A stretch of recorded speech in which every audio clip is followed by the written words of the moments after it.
আমি আমার প্রতিষ্ঠান ফিরে চাই। আমি আমার এত বছর টাকা পয়সার হিসাব চাই। এই প্রতিষ্ঠানটা 25 বছর যাবত লালন পালন করে আসছি, টাকা দিয়ে, শ্রম দিয়ে, মেধা দিয়ে, আমার সততা দিয়ে। কিন্তু গত 4 বছর আগে একজন জালিয়াতি করে, দুষ্টামি করে, মিথ্যা ভরপুর একটা ডিট করে নেয় আমাকে দিয়ে।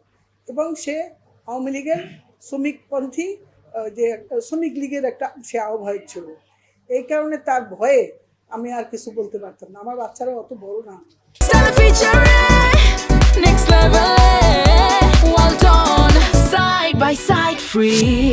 বলতে পারি না।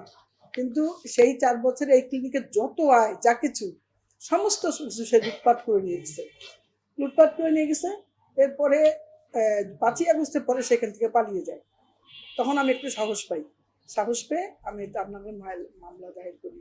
এবং আমি পুলিশে গিয়েছি, আমি র্যাবে গিয়েছি, আমি প্রশাসনে লিখিত চিঠি দিয়েছি যে আমার বিরুদ্ধে আমাকে তারা চাঁদাবাজি, জালিয়াতি করে আমি কিছুই পাচ্ছি না আমার নিজের প্রতিষ্ঠান থেকে, কিন্তু কোনো সুবিচার আমি পাইনি।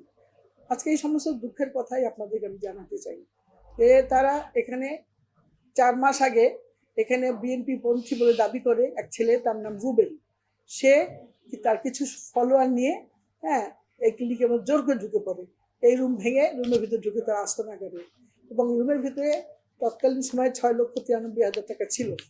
ওই টাকাটা ছিল, এই টাকাটা লুটপাট করে নেয়, কাউন্টার লুটপাট করছে। আমাকে একটা পয়সাও তো আমি 4 মাসে পাইনি। আমার বাচ্চাদেরকে এখানে ঢুকতেই দেওয়া হয় না। এবং আমি এবং আমার বাচ্চারা মূলত, আপনারা বিশ্বাস করবেন কিনা, আমার বাড়ি, আমার ঘর, সব কিছু আমার, কিন্তু আমি এক পয়সাও পাই না।